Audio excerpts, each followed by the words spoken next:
أعوذ بالله من الشيطان الرجيم. بسم الله الرحمن الرحيم. يا أيها الذين آمنوا لا تتخذوا اليهود والنصارى أولياء بعضهم أولياء بعض ومن يتولهم منكم فإنه منهم إن الله لا يهدي القوم الظالمين. فترى الذين في قلوبهم مرض يسارعون فيهم يقولون نخشى أن تصيبنا دائرة فعسى الله أن يأتي بالفتح أو أمر من عنده فيصبحوا على ما أسروا في أنفسهم نادمين. ويقول الذين آمنوا أهؤلاء الذين أقسموا بالله جهد أيمانهم إنهم لمعكم حبطت أعمالهم فأصبحوا خاسرين. صدق الله العظيم. يا أيها الذين آمنوا اے ایمان والو لا تتخذوا اليہود والنصارى اولیاء نہ بناؤ یہودیوں اور عیسائیوں کو اپنا دلی دوست. بعضهم اولیاء بعض وہ بعض آپس میں ایک دوسرے کے ہی دوست ہیں. ومن يتولهم منكم تم میں سے جو انہیں دوست بنائے گا فإنه منهم بس وہ انہی میں سے ہوگا. ان اللہ لا يهدي القوم الظالمین بے شک اللہ تعالی ظالم قوم کو ہدایت نہیں دیتے.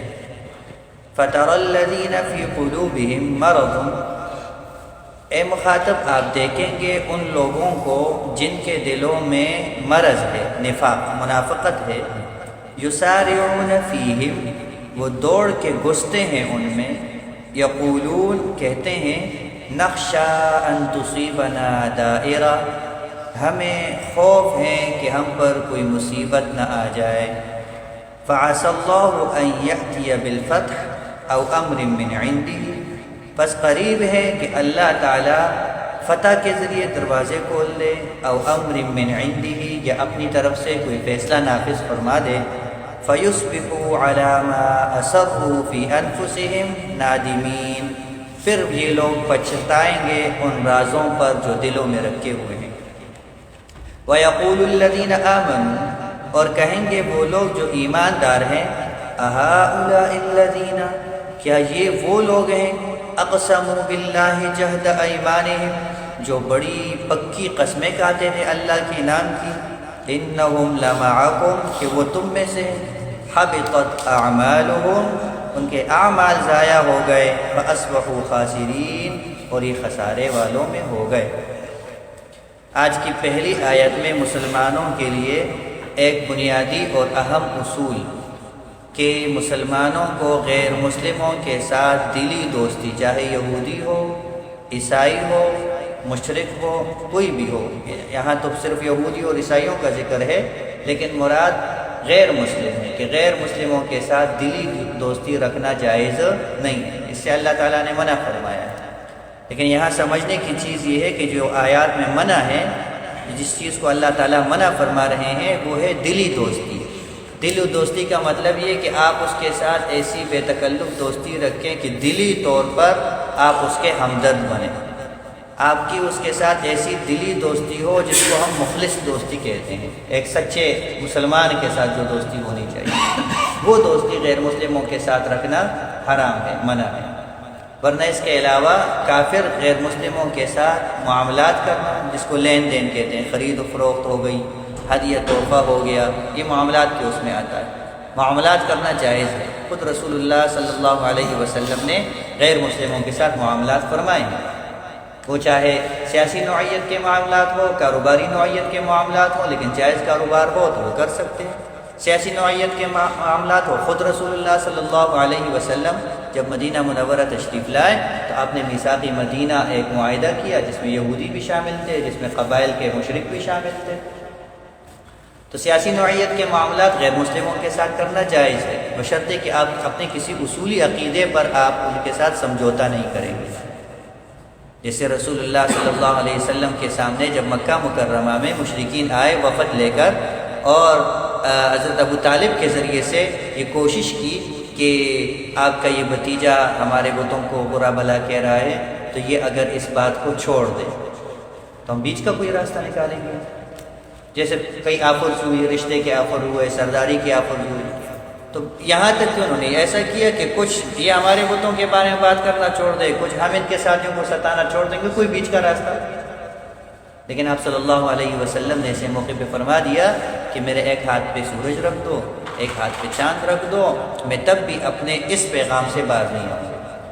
تو وہ بھی حدود بتا دیے کہ سیاسی نوعیت کے معاملات اگر باہم صلح صفائی کے لیے کوئی راستہ، اگر ایک معاشرے کے اندر آپ نے رہنا ہے، ایک ملک کے اندر رہنا ہے یا دوسرے ملک کے ساتھ کوئی سیاسی معاہدہ کرنا ہے، تو اس کا بھی بتا دیا کہ آپ اپنے اصولی عقائد پر سمجھوتا نہیں کریں گے۔ آپ اگر کسی بھی ملک کے ساتھ کوئی معاہدہ کرتا ہے بین الاقوامی سطح پر، تو مسلمان ممالک اس کے پابند ہیں کہ وہ اپنے اصولی عقائد جو اسلام کے بنیادی عقائد اس پر سمجھوتا نہیں کریں گے، جیسے حضور نے پیغام بتا دیا مکہ مکرمہ کے اندر۔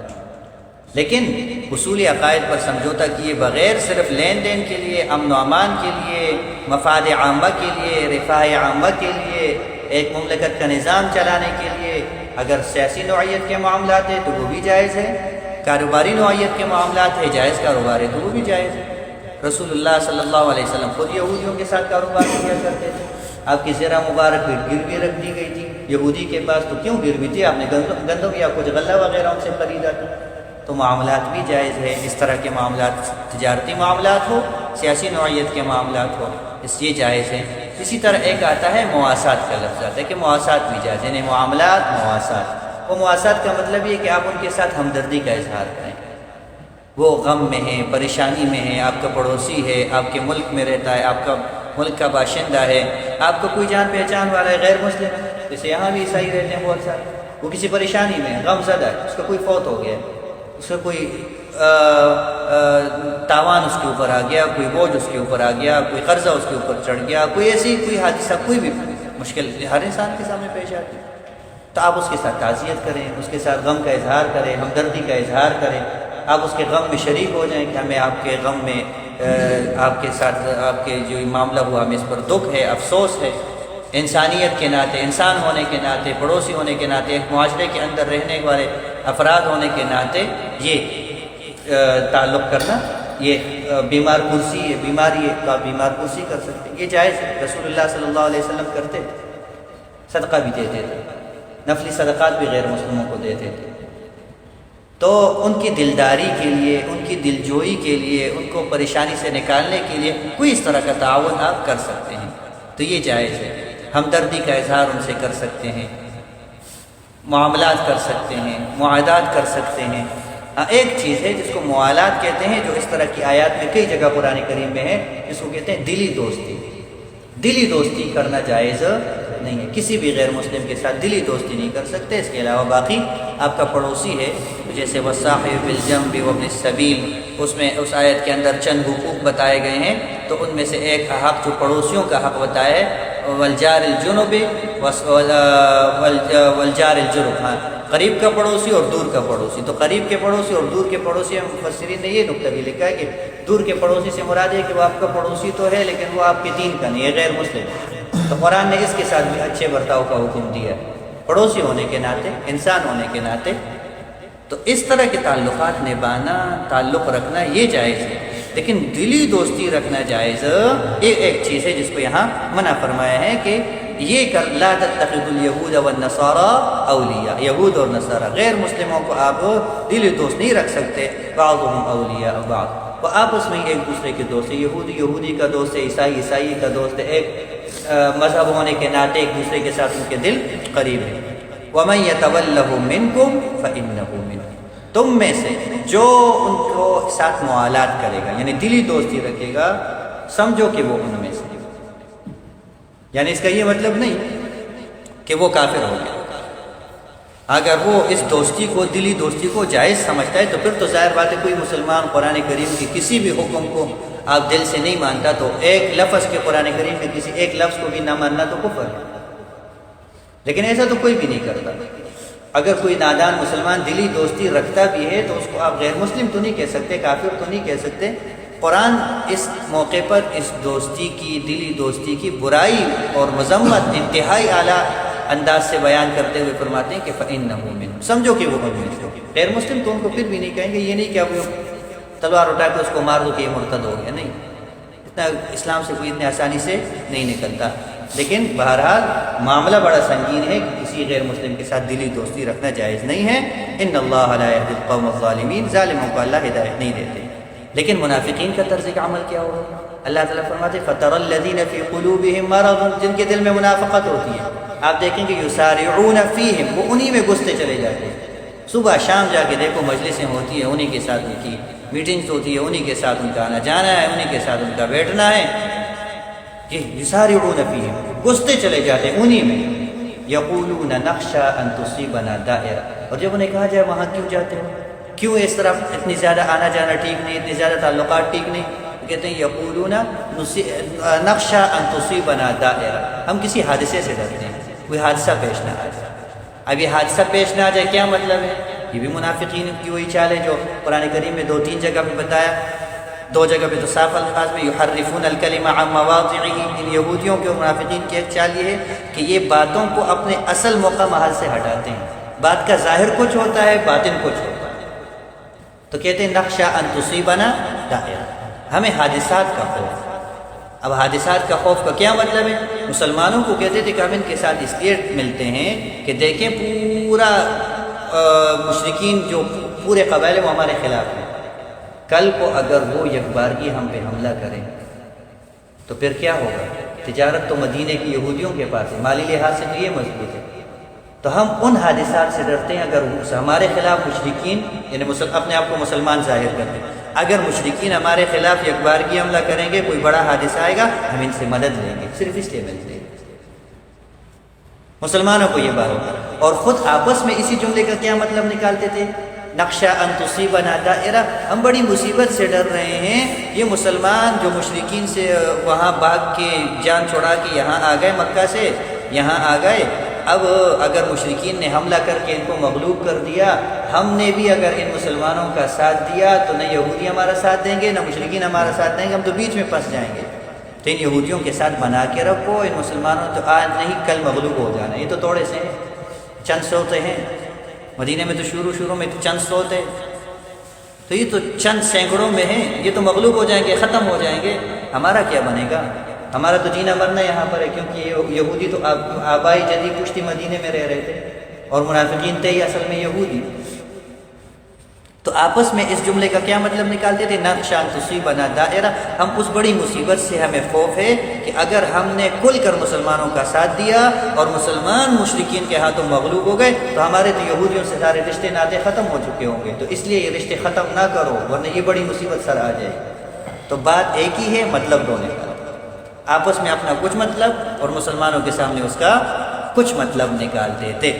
تو یقولون نخشى ان تصيبنا دائرہ، اللہ تعالیٰ نے خوشخبری سنا دی فعسى الله ان يأتي بالفتح، قریب ہے کہ اللہ تعالیٰ فتح دلا دے مسلمانوں کو، جیسے بدر میں ہوا، پھر فتح مکہ میں ہوا، خیبر ہوا، تو یہ لوگ تب سمجھتے ہیں مسلمان تھوڑے سے مغلوب ہو جائیں گے، قریب ہے اللہ مسلمانوں کو ہی فتح دلا دے، او امر من عندی، یا اپنی طرف سے کوئی اور فیصلہ نافذ کر دے، یعنی ان منافقین کی منافقت ظاہر کر دیں گے، فیصبحوا علی ما اسروا فی انفسہم نادمین، پھر یہ اپنے اس دل میں جو انہوں نے خباثت چھپائی ہوئی تھی اس پر خود ہی نادم ہوں گے کہ ہم تو سمجھ رہے تھے مسلمان مغلوب ہو جائیں گے، ختم ہو جائیں گے، اس لیے منافقین یہودیوں کے ساتھ بنا کے رکھو، یہ ترقی کر گئے، یہ تو کامیاب ہو گئے، تو خود ہی نادم ہوں گے۔ اور جب ان کی منافقت کھل کے ظاہر ہو جائے گی تو ایسے موقع پر مسلمان بھی بڑی حیرانگی سے کریں گے، وَيَقُولُ الَّذِينَ آمَنُوا، جو سچے مسلمان ہیں وہ ان منافقین کے بارے میں کہیں گے أَهَؤُلَاءِ الَّذِينَ أَقْسَمُوا بِاللَّهِ جَهْدَ أَيْمَانِهِمْ، وہ یہ وہی لوگ ہیں جو اللہ کے نام کی بڑی قسمیں کھاتے تھے ہمارے سامنے، إِنَّهُمْ مَعَكُمْ، آ کے آپ مسلمان آپس میں ایک دوسرے کو اوہ یہ وہ بدبخت تھے جو آ کے ہمیں کہتے تھے کہ ہم تمہارے ساتھ ہیں، یہ تو بڑے منافق نکلے، حَبِطَتْ أَعْمَالُهُمْ، ان لوگوں کے اعمال ضائع ہو گئے، منافق ظاہر بات کافر ہے، فَأَصْبَحُوا خَاسِرِينَ، اور اصل خسارے میں یہ ہے۔ تو اصل مسلمانوں کے ساتھ دلی دوستی نہیں، اللہ کے ساتھ تعلق رکھو، اللہ ہی مسلمانوں کو غالب کریں گے۔ منافقین جو ڈرتے تھے، اسی وجہ سے ڈرتے تھے کہ تھوڑے سے مغلوب ہو جائیں گے، اس لیے ہم غیر مسلموں کے ساتھ تعلق رکھتے ہیں۔ آج بھی اگر مسلمان متحد ہوتے ہیں، واپس میں فلاں ملک کے ساتھ تعلق رکھے، فلاں ملک کے ساتھ تعلق رکھو، سیاسی نوعیت کے تعلقات کے اپنے دائرے ہیں، لیکن بعض اوقات آپ اپنے اسلامی تشخص پر، اسلامی تہذیب پر سمجھوتا کر کے ان کے ساتھ تعلق رکھو، اور وہی منافقین والا نقشہ ان تصیبنا دائرہ، کہیں ہم ایف میں نہ چلے جائے، کہیں ہم پر IMF کی پابندیاں نہ لگ جائے، فلانا لگ جائے فلانا۔ اگر یہ خوف ہے تو اللہ فرماتے ہیں عسى الله ان ياتي او امر من عندي بالفتح او امر من عندي، فتح تو اللہ دلا سکتے ہیں، ان لوگوں سے نہ ڈرنا۔